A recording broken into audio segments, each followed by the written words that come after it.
You do Tank Lit, April 16th, 2022. It's your dude Tank Lipp, aka Jason Lipp, aka the Prophet, aka the last great bee buzzing, aka the last of the great Jedi, aka the GOAT.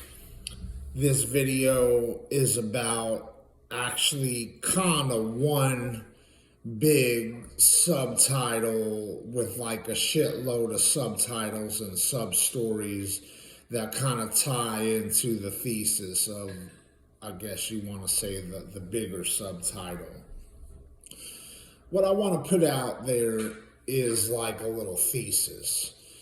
When you've got devils running the world, okay, that form of animal, that kind of devilish train of thought or minds and devilish power, when like power gets into the wrong hands, power can be real dangerous because you don't have the right people using it, okay? And that type of power, evil power, often wants to punish and torture and hurt people, or their poor choices, their bad, wrong decisions inadvertently torture people, or maybe it consciously tortures people. You're treating people like animals, and what I'm talking about is like locking down people.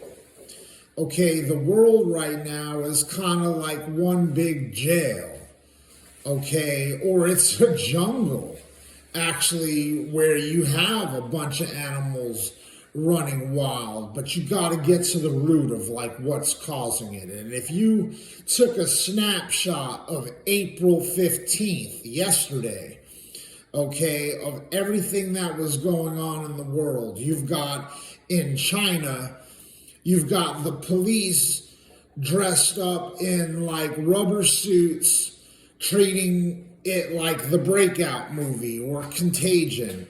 Okay, 25,000 cases of COVID. Who knows how really serious it is, or they're just using the propaganda of all the fear that COVID has created to perpetuate what they're doing to their people. But they've got China on lockdown right now. All the streets, big cities, ghost towns.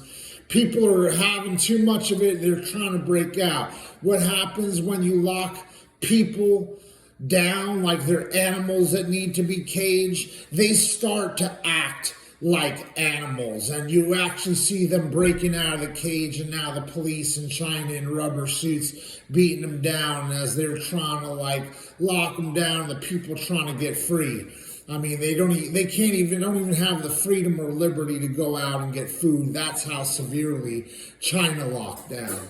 Then you snapshot back into the snapshot picture of something going on in the United States.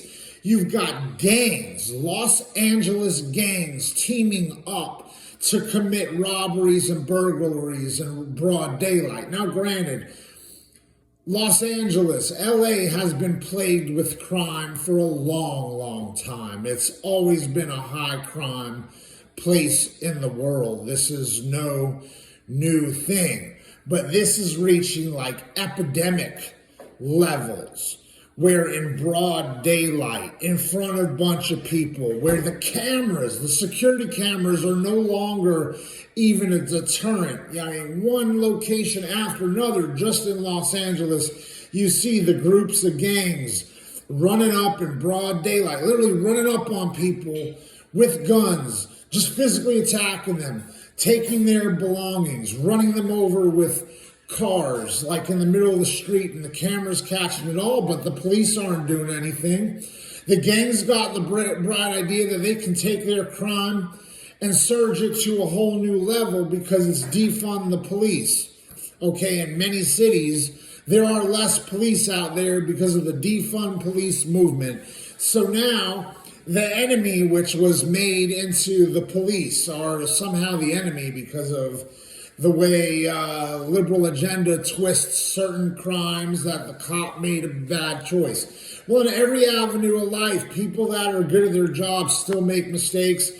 the cop wrestling the criminal that doesn't want to surrender peacefully and get arrested. Sometimes the cop going to make that wrong choice and shoot somebody in the head, and they turn one bad decision of one cop and then another cop's bad choice, and they turned it into the police are bad. We need the police to protect our streets. We are better off with the police out there and with as many policemen as possible, because when you don't have police, then the streets and the free world becomes the cage where you can't even go out and be safe.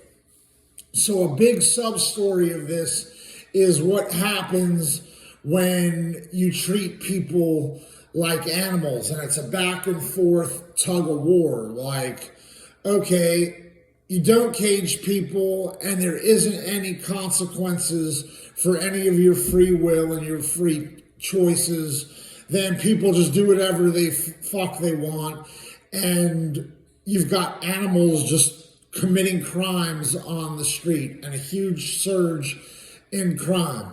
Eventually you can't handle that down, so you lock them down, either under via the notion of COVID, some illness that's out there, or the streets are not safe because there's so much crime, you got to lock people down for that. Lock them down long enough, then they're still breaking out. Okay, you lock them down like they're animals, and they break out, because animals, that's what they do. They want to break out of the cage. So it's just kind of like, a lot of animal behavior by the people in power and then the people under the dictator's rule. It's getting real bad. It really looks like a snapshot of the apocalypse. We haven't quite called it that yet, but plenty of people are talking about this is like the end of days. It sure as hell looks like it. You run free too much and can do whatever the fuck you want, then there really is no free world. So there has to always be some type of balance, I guess would be the punchline to the thesis. Like, how do you solve the subtitle? There has to be some type of balance of power and balance of freedom. And right now, we're being run by a very mixed up world. And the leaders of the world were the United States, and we're about as fucked up as anyone. We really don't know our ass from our face. I mean, we're in debt. We're running corrupt government. I mean, just crazy things are dictating the actions of the government of the United States. And we're suffering a lot of consequences and problems because of the poor choices. It's no wonder if the leaders of the world can't figure out their own homeland, how would anything else good be going on in the world? It kind of makes sense, but it kind of doesn't, because it wasn't always this bad. I don't know. Digest it. Give me your thoughts. Check out Lipp Music, The Uncanny Nature of Things, volumes 1 through 8. It's out on the internet, Spotify, iTunes, YouTube. You do Lipp.